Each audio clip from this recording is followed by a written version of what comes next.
Hi, everyone. Mitch from SportsChatPlace.com and PickDogs.com. I got Steve Monahan and the Puck Dogs with me. We are a few days away from the NFL draft at this point.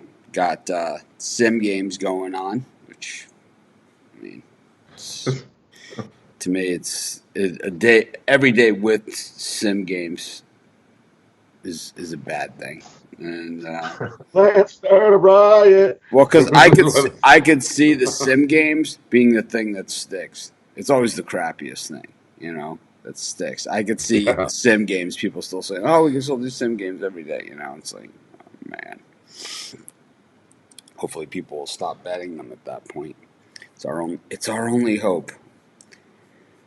It's the But only show in I, town. I think I think people will stop betting sim games. I think the books will stop betting, doing the sim games. Yeah. so the cable guy did come right on time yesterday. Did As we continue to set up the studio, probably I don't know, probably at least a week away from moving to the new studio at this point. It's definitely it all sounds good on paper, but I'm telling you, it's a big project because I have multiple sets that I'm building. So the regular sports chat daily videos, the pick dogs daily videos, and there's live shows. So definitely a little bit of a project back there, and some just we only have so much space. But anyways, yesterday we talked about, I don't even remember, but definitely wasn't much about sports.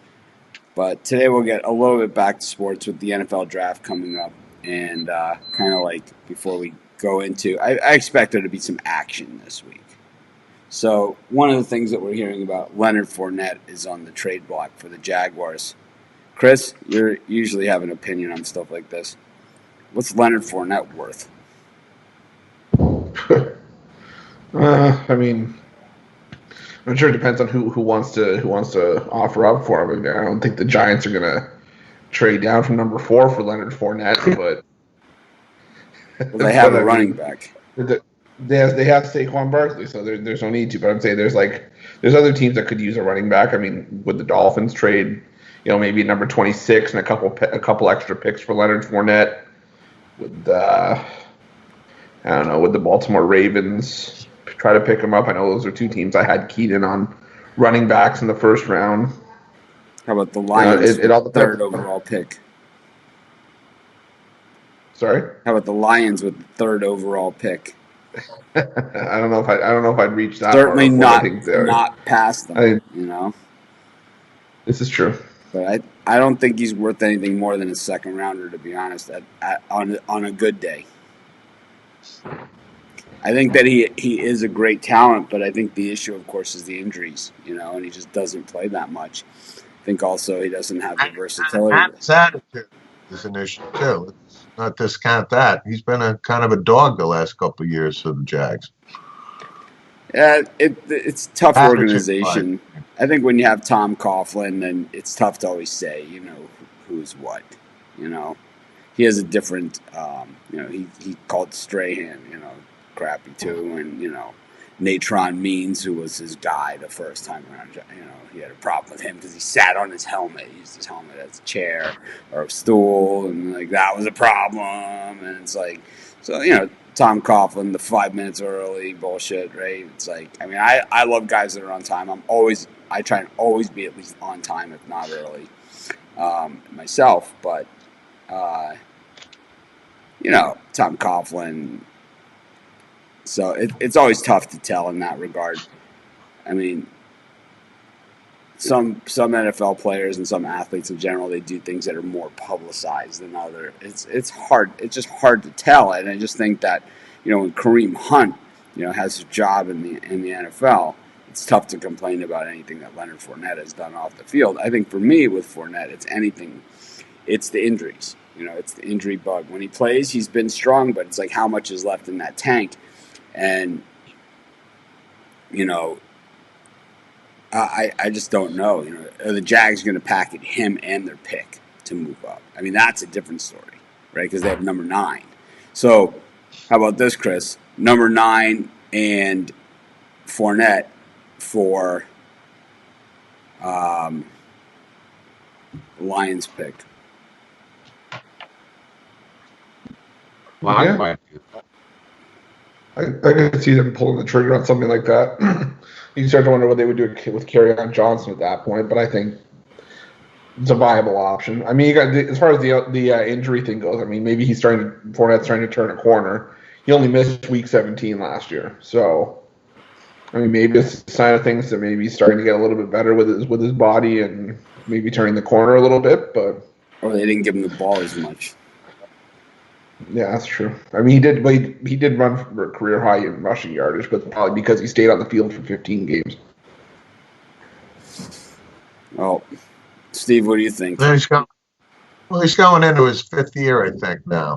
And to your point, Coughlin's been gone for months now, and here the Jags are looking to trade him. So, and I understand all your points on Tom Coughlin. He's not the easiest guy to please, and he holds guys. He's not a player's coach.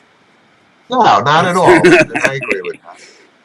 But to your point, I don't say. Yeah, I mean, if the Jags want to move up, I think Leonard Fournette, part of the 9, moving up to whatever slot, whoever they target. I can see that, but definitely he's not trade Leonard Fournette and give me a first-round pick. I think second round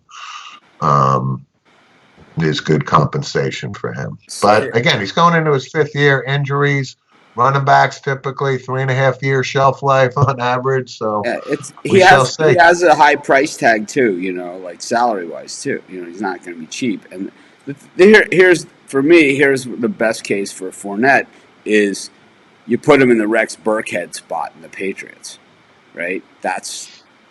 He's a Rex Burkhead, but way better at it, and certainly can give you a lot more downs than that. You have Sonny Michel, who's also an injury guy. I mean, he hasn't really shown it as much in the NFL, but I think that Sonny Michel also hasn't quite lived up to that number one status either, first round status as a first round pick. He kind of, I know it was late first round, but I kind of expected a little more out of him, to be honest. I thought he was going to be better than that, and especially he was taking over Chubb, who was his backfield mate at Georgia. They split time, and I think Chubb has definitely been the better back of the two. Just my own personal preference there. One guy played with Tom Brady, the other guy played with Baker Mayfield. It's be interesting to see if it was flipped. But going through the NFL draft, there's been a lot of busts out there, and I know that some are more publicized than others. I think Jamarcus Russell, who if you've been following my site for any amount of time, you know that I hated the pick, and I just couldn't believe that they touted him to be the number 1 guy. That year I was at that point. That was one of the years that I said, I don't even think the NFL is worth watching anymore because these guys have clearly just lost the vision of the game if this guy is the best player available, And, that's where I was with that one. But there's been other guys out there, too, and not just the Ryan Leaf and Tony Mandarich. And, there's been some other busts out there. But, Steve, Cowboys have had a bunch of them, but every team has. I mean, even the Patriots have had as many bust number 1s as anybody. Just because the Patriots.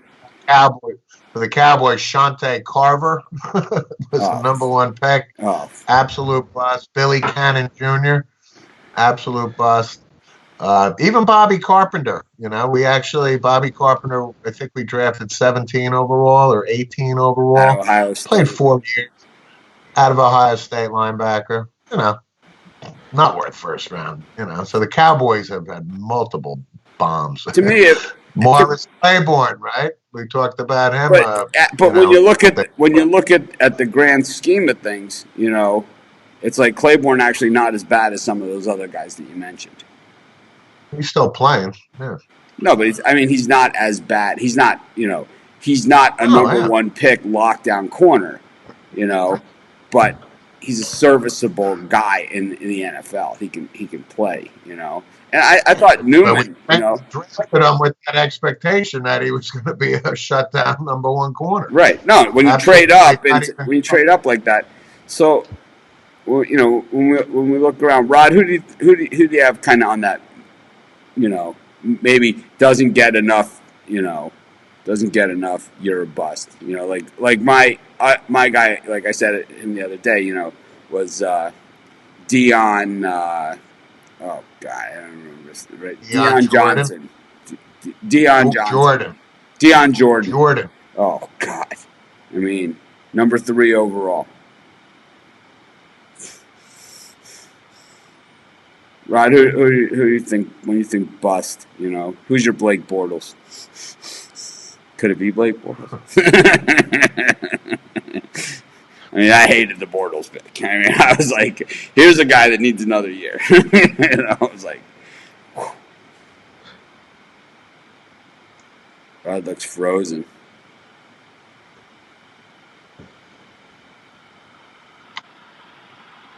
We'll get back to Rod. Chris, How about Andre Bruce? who? Andre Bruce. Oh, Andre Bruce, Falcons. definitely from the Falcons. He's definitely up there. You know, how about a guy like Alex Smith? You know, number 1 overall. You know, Aaron Rodgers kind of sitting there and sitting there and sitting there and sitting there. Right. I don't think he was a bust. I just wanted another guy that I just don't think lived up to. He's kind of in that Maurice Claiborne category. Yeah. I think Blaine Gabbert's a guy that, you know, was just totally overrated, and Kyle Bowler.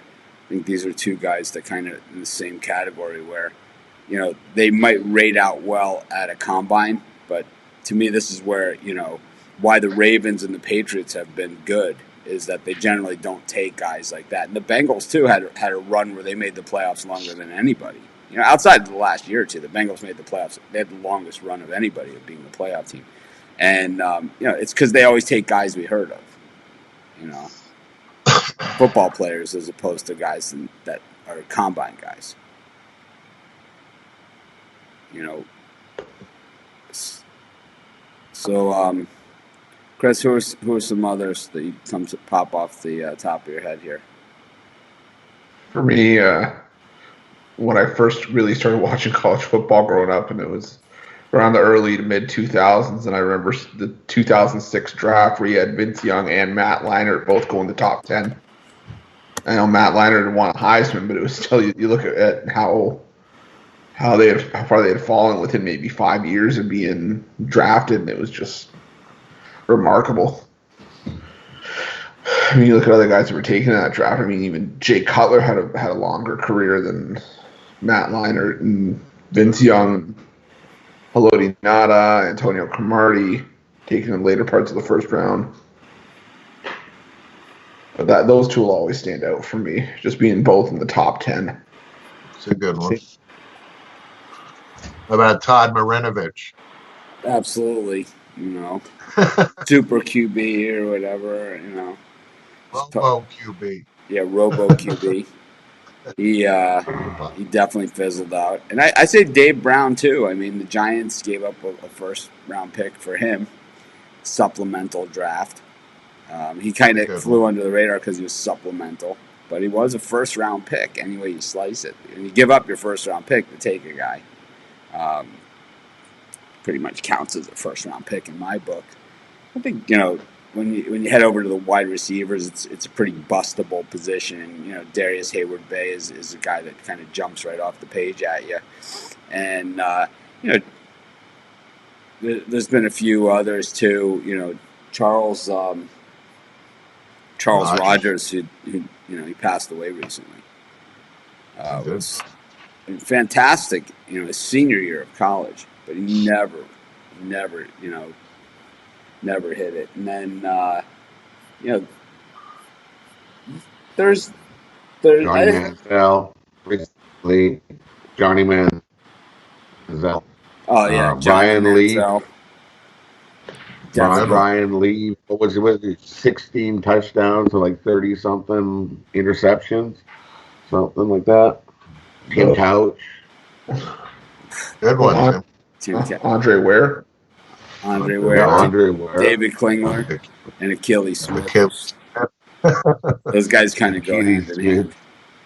So we've seen the Bengals botch picks. So I don't know. Maybe we should just go through the teams and say, you know, who off the top of your head is the worst pick they ever made.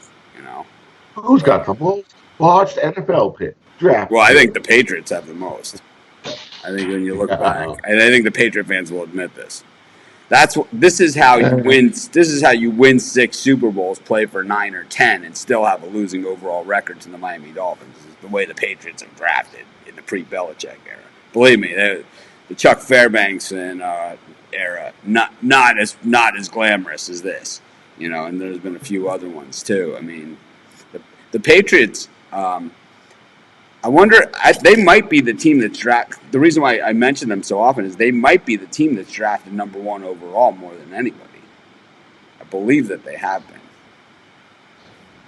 So that's a good question. Who is drafted number 1? What team?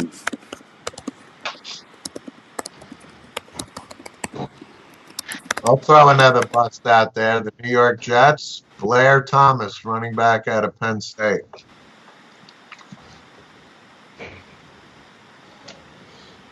So the Colts. Oh yeah. Oh, definitely. But that whole draft was a bust draft. Keith McCants, Jared Bunch was taken by the Giants. You know, and of course the kicker of that one is as all these teams are drafting busts and the Giant fans are drafting Jared Bunch when they desperately need a quarterback at that point. Brett Favre is drafted, in the 2nd round by the Falcons. It was like Giant fans were they were livid. Yeah. Livid. Colts. The Colts have the most. The Colts and the Rams. Oh. How many? 7 apiece. 7? Yeah. New England's only had 4, actually. Wow. But they were probably all in a bunch. 71, 82, 84, and 93. Yeah. Kenneth Sims was one of them.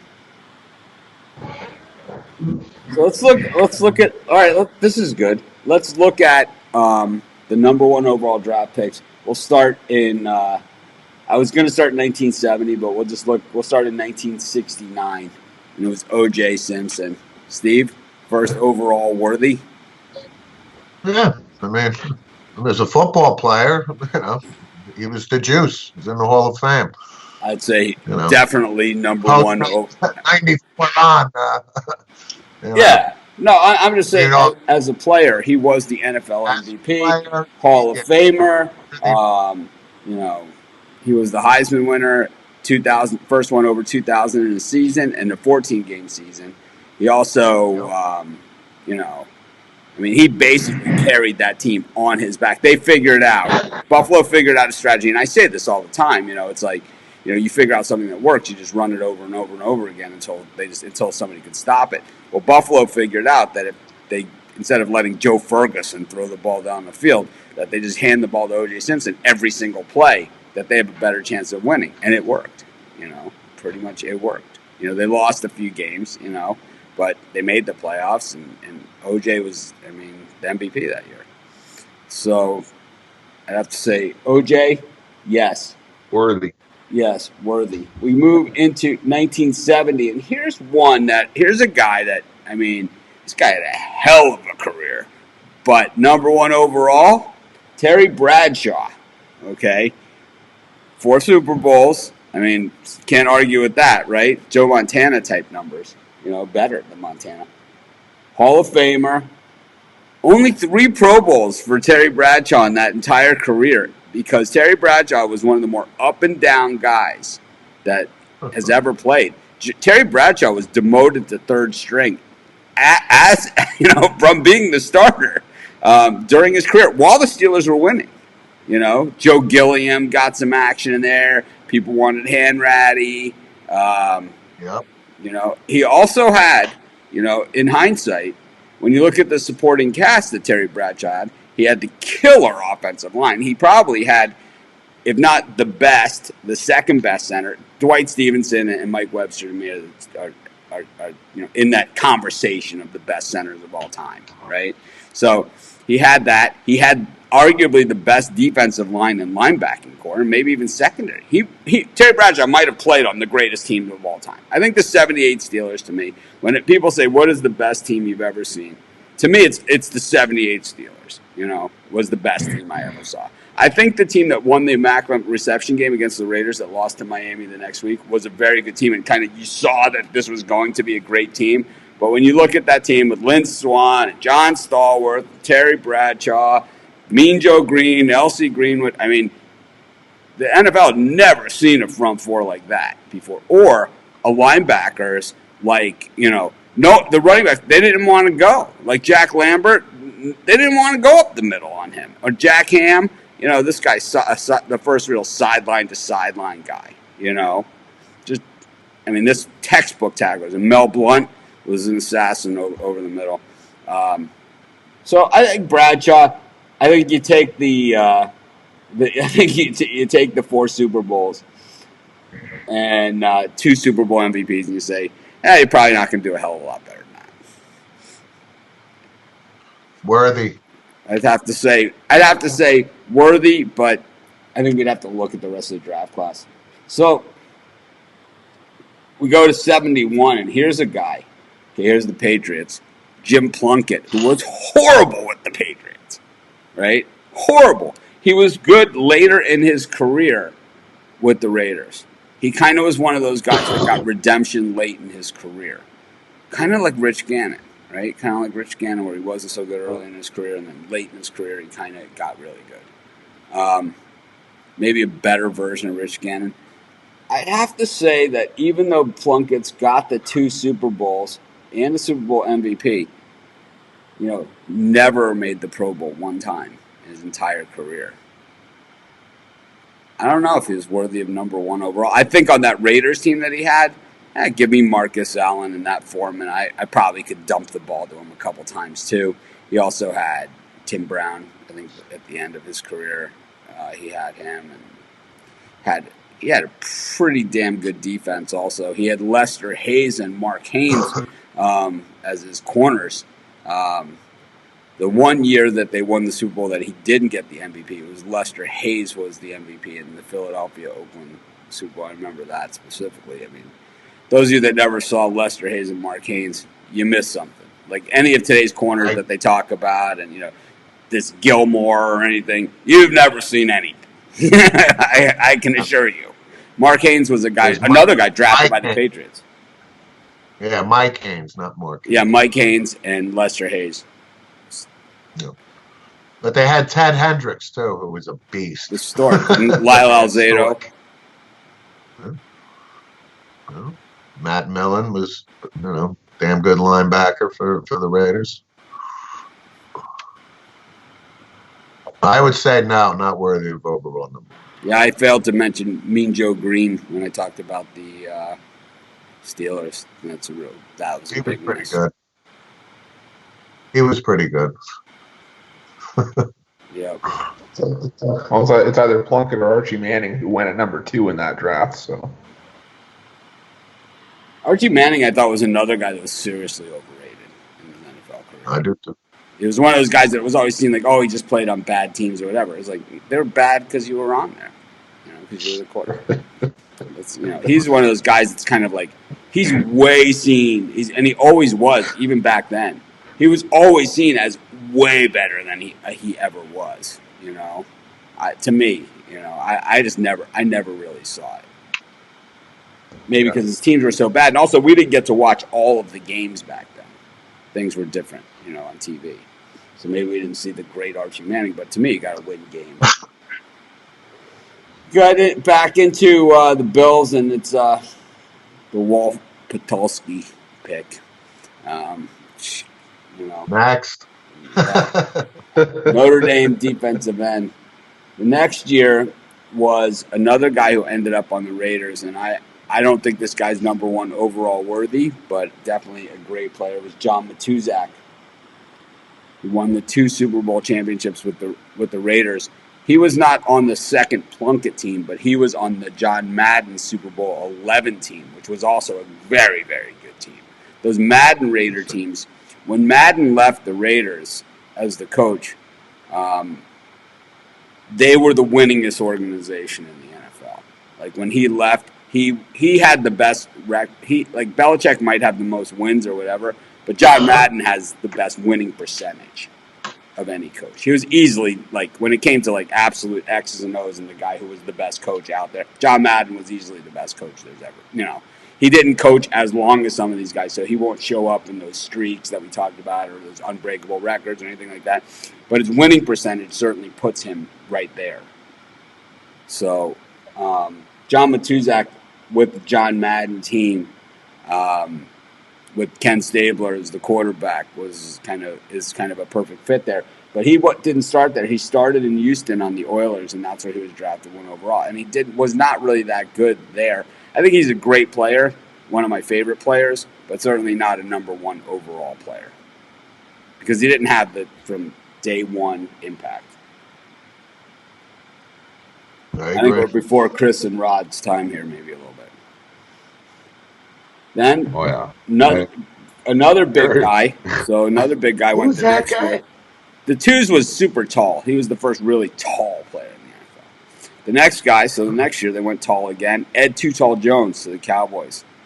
Number 1 overall, Steve? I'm biased about Ed Too Tall. I would say yes. I thought Too Tall had a real good career. Super Bowl champ, and when they beat the Broncos. Yeah, I'm gonna. I think Ed at least played 10 years, right? And he was a dominant force for the Cowboys and a major contributor to championship team. So yeah, I'm gonna say yeah. He played on a lot of great teams. And he was one of those guys that, when you talk about like Pat Summerall games that he called, he loved Too Tall, man. He loved him. Too Tall was, I don't know if he's number 1 overall, but, he definitely was up there. So, Steve Bartkowski went the next year at number 1 overall. I have to say that I don't think he's a worthy number 1 overall pick. This is 1975. I remember the pick. This is how old I am. I remember this pick. I remember them making the pick, and I still, I don't love the pick then. I think he fits in that Jared Goff category, and I don't even think he made it as good as Goff.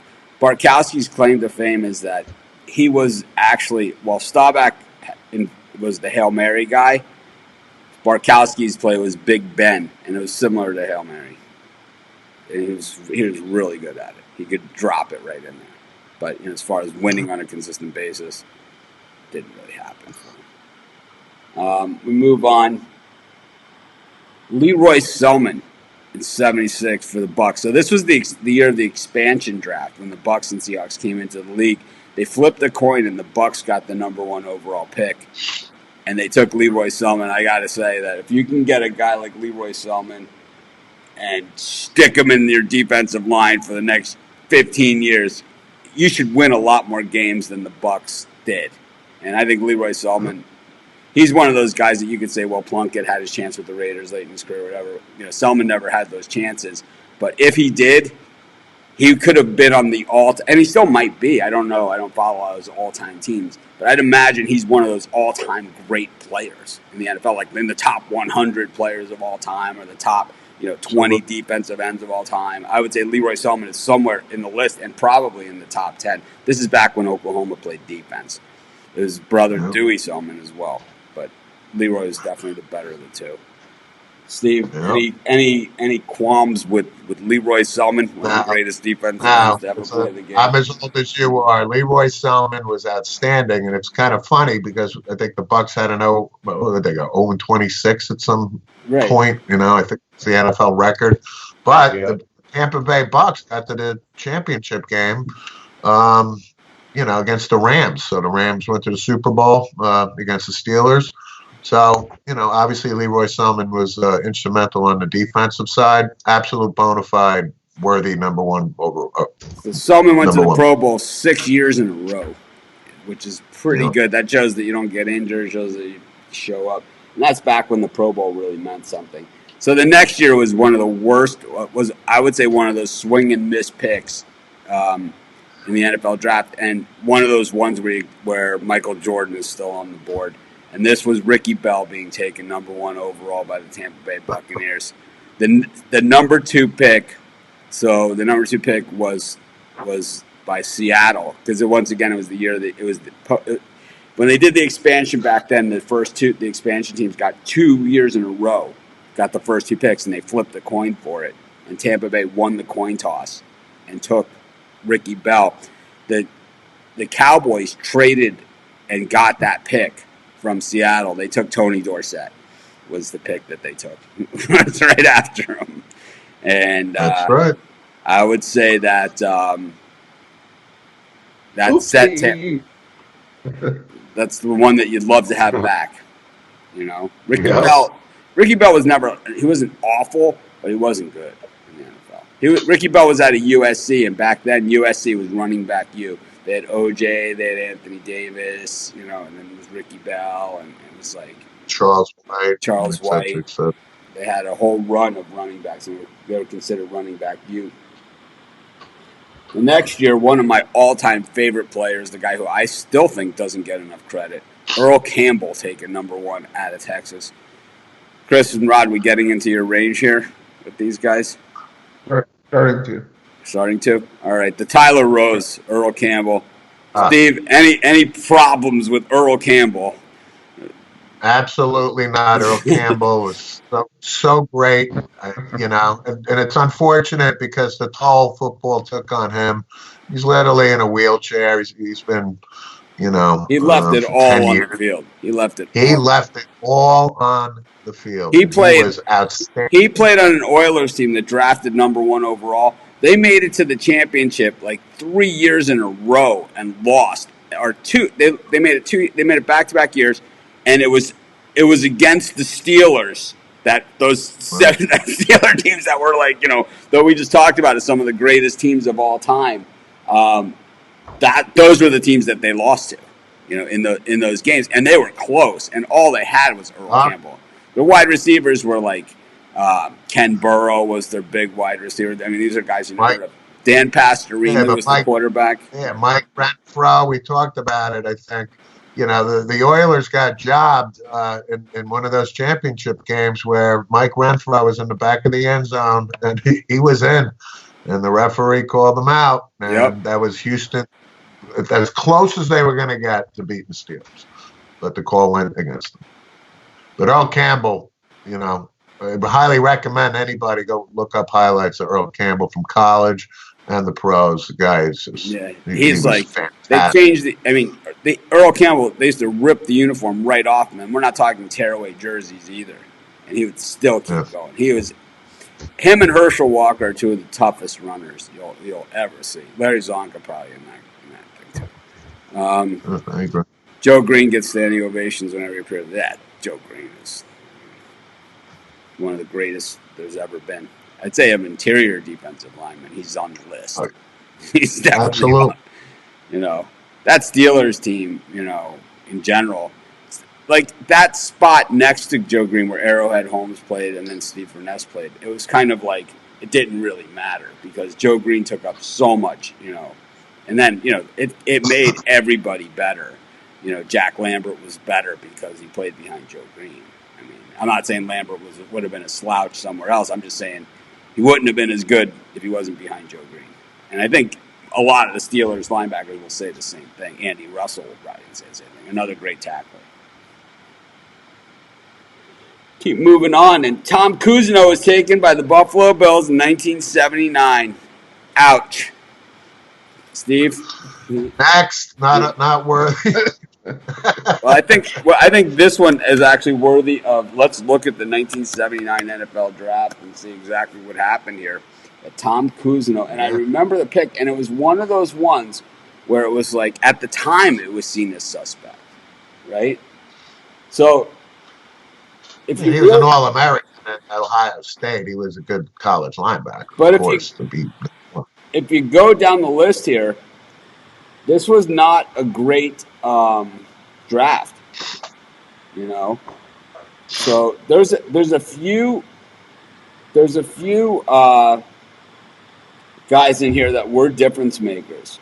You know, definitely as you go down. But when you look at this first round, there's this. It's pretty much one of those years where it was a bust first round.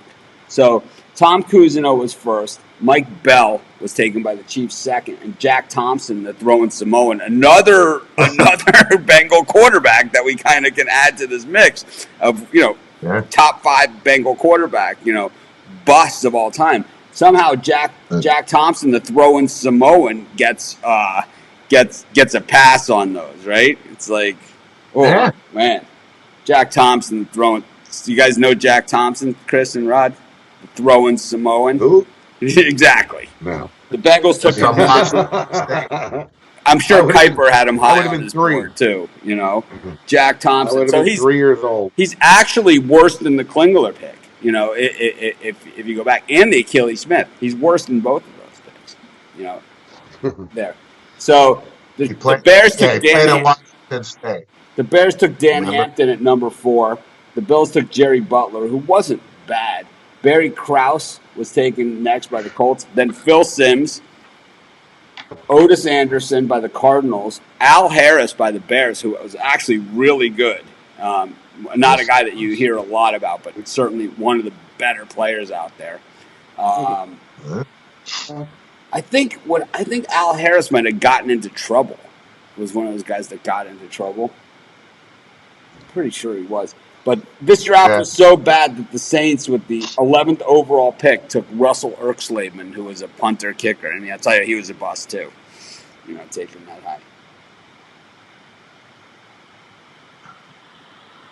So Al Harris, he was the 9th pick, 79 to 84, and then he came back in 86 to 88. He sat out the 85 season. This is what happened. He sat out the 85 season. He had a contract dispute. And he missed the Super Bowl year. That was the year that he missed. Yeah. But anyways, that draft was just not a good draft. Any way you slice it. Kellen Winslow was probably the gem of that draft. If you go back and say Joe Montana taken in the 3rd round at 2. Joe Cool went in that draft, right? Went in the 3rd round. End of the 3rd round. All right. Yep, Joe Montana, 82nd overall. There's the Cowboys with Doug Cosby. But when you go up and down this draft, there's not a lot of guys here like that ended up being, superstars in the NFL. There's Tony Nathan, who was good, Joe Bostic, Manu Tuiasosopo, who was pretty decent. But this is not like a Peyton Manning draft, Kellen Winslow was probably the best player in that first round. In the first round, and then Montana, of course, he's the guy that came through. Absolutely. All right, we go to the next year, the post-Tom Cousineau era. And let's see what happened when they bounced back from that. Billy Sims, here's a guy that I know this is always disputed because I always have him near the very top of my list of all-time running backs. But he had a very, very short career. Steve, what do you think of Billy Sims? He's absolutely worthy of the number 1 pick. Yeah, I think so. I know he had a short career, but he was really, really good. Not in Very the NFL productive. Hall of Fame. Yeah, that's interesting. No. How many years did he play? 3, looks like. No. That's it? No, couldn't be. Yeah. 80, 81, and 82, he was in the Pro Bowl, and I believe he was by 84, he was out of football. Wow. So here's how good Billy Sims was. The Lions, they picked number 1 overall in 1980. The year of the catch, the year of the catch by the 49ers against the Cowboys, the 49ers had beaten the Lions on a last second field goal to get to that game. A Ray Wershing field goal. Last second to beat as time expired to beat the Lions. And the Lions had nothing. I mean, they were exactly the Lions. So they had Billy Sims, and that was it. It was kind of that OJ strategy, where it's giving the ball on every single play. And that's what they did. The next was, I think, a guy who not worthy of the number one overall, George Rogers. I did not think that he was worthy of the Heisman Trophy, and I certainly don't think he was worthy of the number one overall pick. Steve? Nah, I agree. I mean, he had a decent NFL career, but yeah, I wouldn't say worthy of number one overall. Next, Who? George Rogers, South Carolina running back, won the Heisman. next is Four. next is We're moving on up. I hit 5. next is my favorite. Next is my favorite number one overall pick, and that's Kenneth Sims out of Texas for the Patriots. Right? Could be if you look back at the all-time NFL draft bust, he could be number one overall. John Elway, definitely not worth it. No. John Elway next year, yes? Yeah. Hey, somebody I know. Worthy. He's definitely worthy of number one. I think he's worthy of a number one. I think that it was a tough. I think it was a tough class, and I think if they had it back, he was taken by the Colts, John Elway, and he refused to play in Baltimore. Yeah. But I would say Hall of Fame, 1, 2, 3, 4, 5, 6, 7, 8, 9 Pro Bowls, Super Bowl MVP, 2-time Super Bowl champion, and NFL MVP. It's a pretty good resume there. Not quite Brad Josh. So here we go to 1984, and this was an interesting thing. This was Irving Fryar, another Patriots number one overall pick. I think Fryar was a good player, but he's not even a Hall of Famer. Nope. I really think that draft, and it's like I'm not looking at it, but I think any of those Nebraska offensive linemen would have been a good. They had Dave Remington was on that team, the center, and it's like if there's ever a center that was going to go number one, I thought Dave Remington was the guy. Also, Dean Steinkuhler was on that Nebraska team. Mike Rozier was the Heisman Trophy winner on that team. Go to the next year, and this is going to be a tough one to argue with. And this is Bruce Smith. I think you get a defensive end that's could be top. Definitely, he's one of the top 5 all-time guys. Hall of Fame. Chris? Peace. Chris, any issue with Bruce Smith? You like the Kenneth Sims pick better than that one? I was waiting for the words Oklahoma linebacker to come out. No, I have no issue with Bruce Smith. Bona fide Hall of Famer for sure. I mean, when you look at Bruce Smith and you look at even the years that he made the Pro Bowl. So from 87 to 98, he made the Pro Bowl every year except for one. That means that he stayed healthy, too, throughout his entire career. Next year, number one overall was Tampa Bay Buccaneers, and that was Bo Jackson. Went on and played that's baseball. an interesting one. Obviously, Bo Jackson would have been worthy of the number one pick, but he played baseball and football, and so if you go by his NFL career, no. But he's Bo Jackson, the greatest athlete, maybe to show up on a baseball and football field. You know what I mean? So that's an interesting one. Yep. And by the way, Rod and I are going to start covering horse racing. I don't know if we're going to do it tomorrow or next weekend. It's up to him. We'll talk about it after the show. Rod and I will start doing our horse racing. I don't think we're going to stay on the air, for hours and hours and hours. I think we'll just do like a show and give out some picks and then maybe come back and give out some more picks. But I don't want to sit there for hours and hours. It's like we're not going to take like a show where we've always talked about football and basketball and baseball and the main sports and then turned it into a horse racing show. I don't think, because then what will happen is people will expect us to continue to do that after sports are back, and I'm not going to. I can promise you. We might have horse racing guys and horse racing shows and stuff like that, and I do like horse racing, but I'm certainly I'm We gonna. might talk The about the plans are I'm gonna big be doing at races, least three live shows, including this one. I'm gonna be doing the SK show, the Spread Knowledge show that I did up until the stoppage. This show, and then another show at 5:30 p.m. Eastern time. With it's yet to be determined. The format is picked out, but who I'm with and all that other stuff. I don't know. It's one of those shows where I can have a million guests, but it's going to be really, really fast paced. Everyone's going to like it, I promise. Vinny Testaverde went the next year. Testaverde had come off, and I have to say, as a Miami fan, I don't think this guy was worthy of the number one overall because he had shown in the big games that he was bad. It wasn't just the Penn State game where he threw 6 interceptions. He threw 5 interceptions the previous year against Tennessee in the game that was for the national championship for Miami as well. So Testaverde had lost back-to-back national championship games. Yeah. Was he the best guy available? I'm not really sure. Not for me. The next year was the Andre Bruce pick. Bust. Next. Troy Aikman, number one overall. Absolutely. Yeah. Absolutely, yes. Yep, 3-time Super Bowl champion. I think the goal of the NFL team is to win the Super Bowl. All the Pro Bowls, all that other stuff.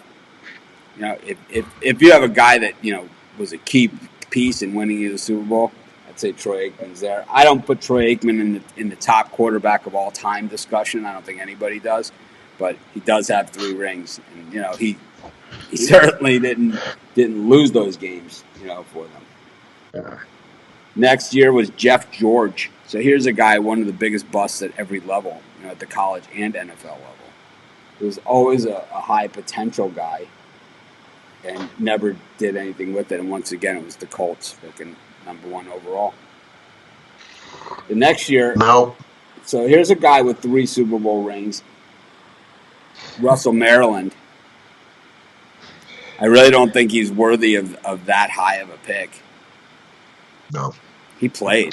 He did play. Yeah, he contributed, but not He was even close. A solid contributor, but kind of like a guy who's, he's a guy who plays a 6-7 year NFL career with a good team, solidly contributes. Not a guy that sat on the bench the whole time. Solidly contributed, but he's not a Hall of Famer or anything. He's kind of just a guy.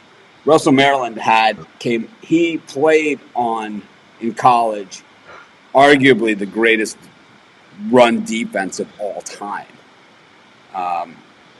The run defense that he played on at Miami allowed less than 10 yards per game rushing. So it was super attractive, and that's why the Cowboys fell into it.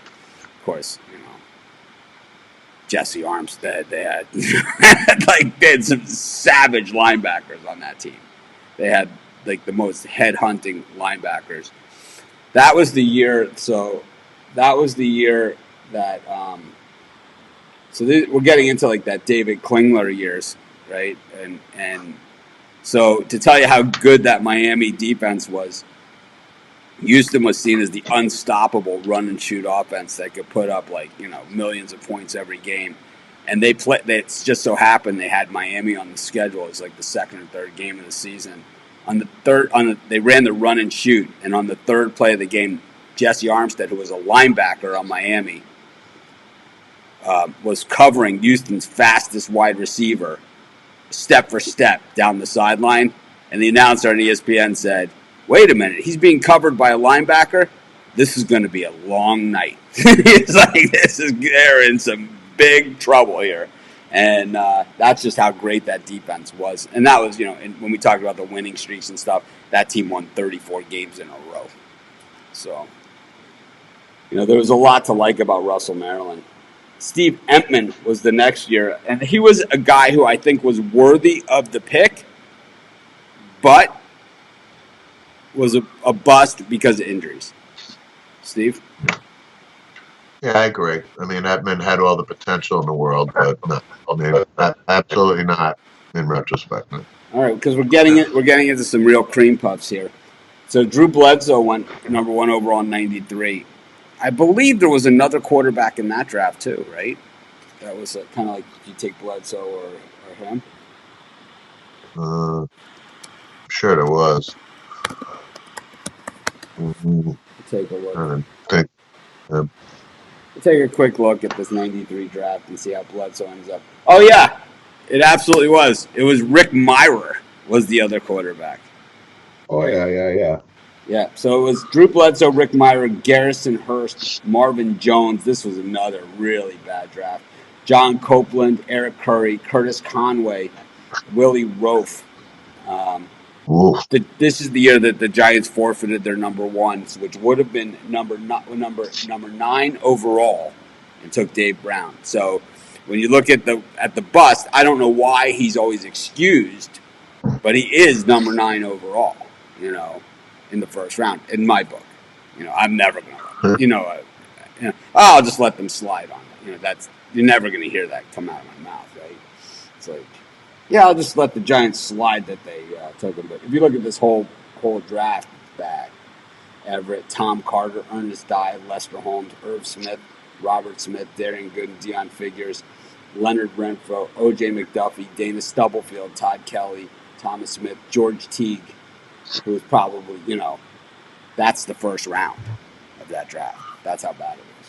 So Bledsoe, I think when you look at the draft, I would say, go back and say, yeah, he is. He is the number 1 overall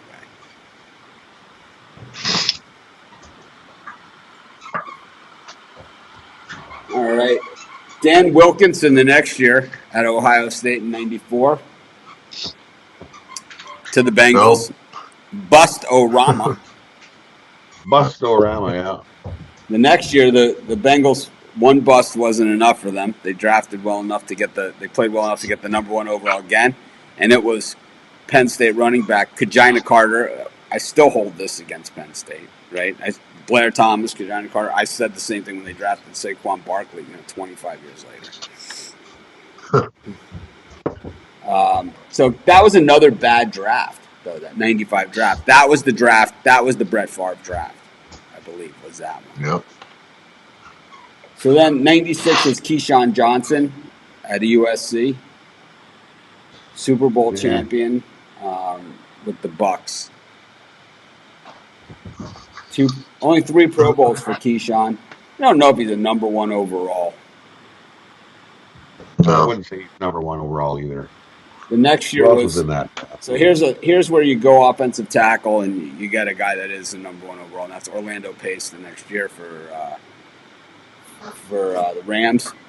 Easily one of the top offensive linemen ever. The next year, this is a gimme. Peyton Manning. Chris, you like that pick? Yeah, I think so. The next year, Tim Couch. So there's the Bust-O-Rama. Bust-O-Rama!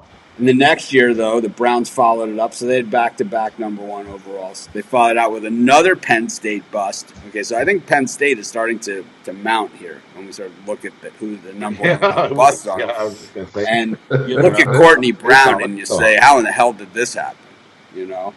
So now we're into 2000. So, man, maybe this should have been a 2-part show. Definitely getting long. So, let's see. The 2000 NFL draft went Courtney Brown, LeVar Arrington, Chris Samuels, Peter Warrick, Jamal Lewis, Corey Simon, Thomas Jones, Plexico Burris. Yeah. Tough crowd. The next year, Michael Vick, worthy of the number 1 overall pick. He was easily the best player in that draft. Well, he shot himself in the foot. Yeah, but he was easily the most talented guy. He had gotten to the national championship game against Florida State with Virginia Tech, which was unheard of at the time. Yeah. The next year, so the next year was David Carr. Next. David Carr, in his notes here, right? He's considered a Super Bowl champion because he play for the Giants when they beat the Patriots? Right. He backed up Eli Manning in the 2011. Yeah, and he has that Super Bowl champion on his resume. Still don't think we call him a number one overall pick. The next was Carson Palmer. Everyone knows I hated this pick. I hated him winning the Heisman Trophy. I hated all those things. I don't think he was worthy of the number one overall. It's been a long time, so why let it go now? Steve, what do you think? I agree. No, I agree. Chris, 2000 NFL draft. Anything Yeah, pop off your yeah, yeah. Because I this don't think was he the was, Charles Rogers draft, but Andre Johnson was the best player Yeah, to me. This yeah. is I the would Terrence know to Newman me. draft, Byron Leftwich, an Oklahoma defensive tackle, Kevin Williams, went off the board quickly. Terrell Suggs was in this draft. Marcus Trufant was in this draft. So Jerome McDougal was another bust, but Troy Polamalu went at 16. There was a lot of good players in this draft, man. A lot of good ones. Jeff Fain played a long time. Willis McGahee was in this draft. Dallas Clark was in this draft. Larry Johnson was in this draft. And that's Good players. Yeah, I'm not saying that Charles Tillman was in this draft. I'm not saying that these are like the all-time best draft, but I'm saying that when you have this many names in there that lasted that long, I mean, Rex Grossman went in this draft, 22nd overall. Keep moving. It's Eli Manning was traded on draft day. This was another one of those things. It's like this was where Archie Manning started really overstepping his bounds. I don't know. 2 Super Bowls and nothing else. It's kind of like, would you take them? Would you take it? I think if I, as a Dolphin fan, I would. You know, to just take 2 Super Bowls and have absolutely nothing else to go with it. Sure. Chris, I think anybody would sign up for that to get 2 Super Bowls. I think it would have been nice if it was like an 8-year career with 2 Super Bowls instead of like the rest of it. Keep going. Go to Alex Smith, the guy that I talked about earlier. Never understood the pick and still don't understand it today. Nope. Mario Williams. So here was the year that Mario Williams went ahead of Reggie Bush. I think Mario Williams was the better player. I'm going to stick with it. I think he was worthy. I don't think he's a Hall of Famer, but I think he was worthy of being 1 overall. Oh, well, yeah. What do you guys think? No, I think Mario Williams had a real good career. I think Reggie Bush didn't live up to his college resume. So I agree with that. I think Williams had a better NFL career. So Vince Young went third there. DeBrickashaw Ferguson, A.J. Hawk, Vernon Davis, Michael Huff, Dante Whitner, Ernie Sims, Matt Leinart, Jay Cutler. This was the draft that Chris was talking about. Jay Cutler was there. Nata went next to the Ravens. We talked about that the other day. Cameron Wimbley, who actually was a great player for the Browns and then later for the Raiders. This guy, when I used to write up the games at Sports Chat and used to do the write-ups like Chris does and all the great writers, this was a guy like my go-to guy for the write-ups. It was just like, how many tackles does Cameron Wimbley have right now? It's got about 6 million. This is one of those guys that in the NFL that this was the Bob Carpenter draft for the Cowboys, but Cameron Wimbley is one of those guys. If you look at his career numbers, my guess is he's averaged double-digit tackles a game. I mean, that's how good he was. Let's see.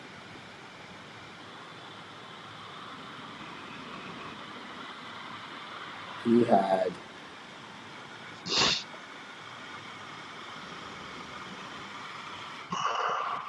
All right, so maybe not. Maybe not. All right, maybe I overestimated him. thought he was better than those numbers. But when you look at his pure numbers, not as good as I thought.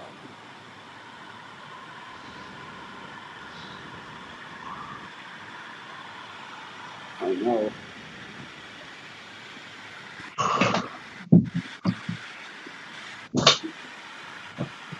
Uh-oh. Oh, that sucks.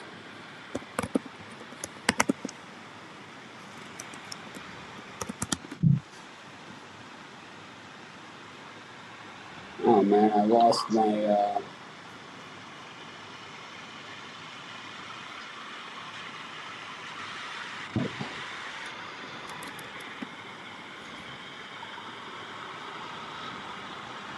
we go. That was a tough moment there. All right, we'll move on quickly because these are the guys we should know. So next was Jamarcus Russell. Right, like that one. Then after that, Totally, he was the best. so Great pick. here was a pick that I didn't like, and I'll stick with it. I'll stick to my guns. It was a weak draft. Jake Long for the Dolphins. Hated the pick at the time. Still, I thought he was better than I thought he was going to be, but still number 1 overall. You got to do better than that. Next, Matthew Stafford. So Matthew Stafford was drafted in 2009. Here we are in 2020, so he's 10 years in. I think the body of work. I thought Matthew Stafford was overrated coming out of college. He's got 1 Pro Bowl in his entire career. He's the highest paid quarterback in the NFL. Yep. Overrated. Sam Bradford. No. Cam Newton. Really? I'd say yes. In that draft, yes. Yeah. Andrew Luck. Yeah. Yep. Yeah. Here's a tough one. Eric Fisher, 2013. They won. Still playing, isn't it? Yeah, but he's got 1 Pro Bowl in 7 years and the Super Bowl, and that's it. He also had the big penalty that knocked him out of the Super Bowl. I'd say no for number 1 overall. Next year, Jadeveon Clowney, yes. Jameis Winston. Boo.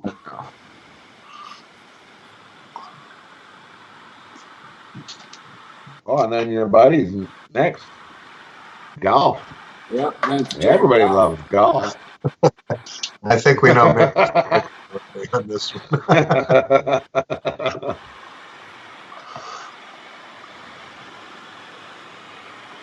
Yeah, for some reason, I keep losing my list.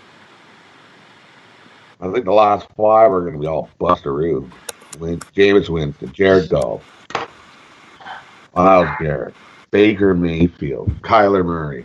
Yeah. Well, Kyler Murray, I'm going to say yes. Well, you can't say him yet. He's still too early. It's only 1 year. But I'm going to say after last season, yes.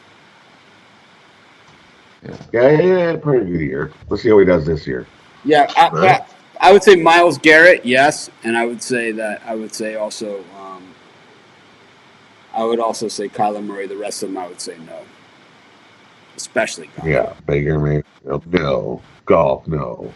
I don't like Goff, and I also don't like all the choices. So, anyways, our show ran about 6 miles long today. I think we even lost some of our guys, but anyways, thanks everyone for joining us. Rod and I are going to be doing horse racing. I don't know when we're starting, but probably in the next. I don't know Rod, when are we starting? It's up to you. Tomorrow or next week? Probably next week, like Wednesday, Thursday, when actual good tracks are going. Okay. The only ones like Monday is Will Rogers. I don't know if we want to be playing Will Rogers. Oklahoma. Some Oklahoma horse racing. Yeah. I'm going to look at it because I like looking at it, but your picks, it's a tough track. What's the safest bet in the NFL draft? Who's the safest bet? The number 1 pick. What's his name? Burrows goes 1. Safest bet. What is it? Minus 400? No. Oh, the safest bet. I think he's meaning who's the safest bet as a player. I think he's well. It could be either way. Steve, That's going to produce. who's your safest bet? It's a good question. I'll go with Lionel Simmons or Isaiah Simmons. Linebacker Clemson. I think this guy's going to be all world. Chris, who's your safest bet in the NFL draft? Steve chucked the words right out of my mouth. I was going to say Isaiah Simmons as well. Rod? I'm gonna say Jordan Love is going to be the safest bet. A little surprise, safest bet. I think I'm gonna stick to my guns that I said. The same guy I picked 3 years ago. I'm gonna stick to the same guy, Jerry Jeudy. Easily the best player in this draft. I said it 3 years ago when he signed at Alabama that he would be the best player in his draft class, and I will say it once again. He's the best player in this draft. He's a Hall of Famer. I'm gonna say it right now. He's easily the best player in this draft. The only thing that can hold him back is if he goes to a team that can't get him the football, like the Jaguars or something. Which even then, and if you use the right key. even then, I also think Jeff Okudah is probably not a bad pick either.